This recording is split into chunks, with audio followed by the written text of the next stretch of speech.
বিভিন্ন ভাষাভাষী মানুষের বসবাস রেল শহর খড়গপুরে।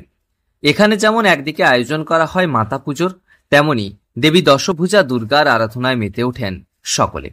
তবে প্রায় 1 শতকেরও বেশি সময় ধরে রেল শহর খড়গপুরে আয়োজন করা হয় দশেরা উৎসবের। 100 বছরের দীর্ঘ জার্নি করে 101তম বর্ষের রাবণ দহন অনুষ্ঠান উদযাপিত হল মিনি ইন্ডিয়া খড়গপুরে। প্রথম দিকে প্রবল বৃষ্টি বাদ সাধলেও পরবর্তীতে সন্ধ্যা নাগাদ বৃষ্টি কমতেই রাবণ দহন উৎসব অনুষ্ঠিত হল খড়গপুরে।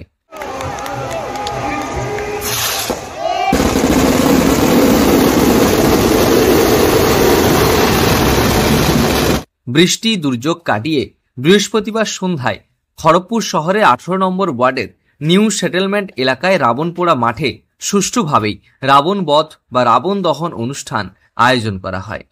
হায়দ্রাবাদের আতশবাজি প্রদর্শনীকে ঘিরে ব্যাপক উৎসাহ ছিল উপস্থিত হাজারো হাজারো দর্শকদের মধ্যে। প্রত্যেক বছরে আমি এখানে আসি এবং এটা নিয়ে আজকে 3য় বছর। এটা খুবই গর্বের। এই খড়গপুরে এটাকে 101 বছরে উপনীত হয়েছে, বা তার মানে প্রায় 1 শতকের স্মৃতি, 1 শতকের সংস্কৃতি, সেটাকে খড়গপুরে মানুষ সঙ্গে নিয়েছেন এবং সেটাকে আরো উন্নততর জায়গায় নিয়ে এসছে। আগে যেভাবে হতো রাবণ পোড়া অনুষ্ঠান, রাবণ দহন অনুষ্ঠান, এখন তার টেকনোলজি অ্যাড হয়েছে, ড্রোন লেডেন টেকনোলজি হয়েছে এবং যেটা খুব ফায়ার সেফটি মেনটেন করে এখানে সমস্ত কিছু করা হয়। আমি উদ্যোক্তাদের যারা এখানে আছেন, রাবণ পোড়া উদযাপন যে কমিটি আছে, তাদের সবাইকে আমি অনেক অনেক ধন্যবাদ জানাই যারা এখানে। রিমোট কন্ট্রোলের সাহায্যে রাবণ দহন বা রাবণ বধ করলেন জেলা পুলিশ সুপার ধৃতিমান সরকার। মূলত প্রতীকী রাবণ তৈরি করে আতশবাজি লাগিয়ে তাকে পোড়ানো হয়। বিজয়া দশমীর দিন এই উৎসব পালিত হয় রেল শহর খড়গপুরে।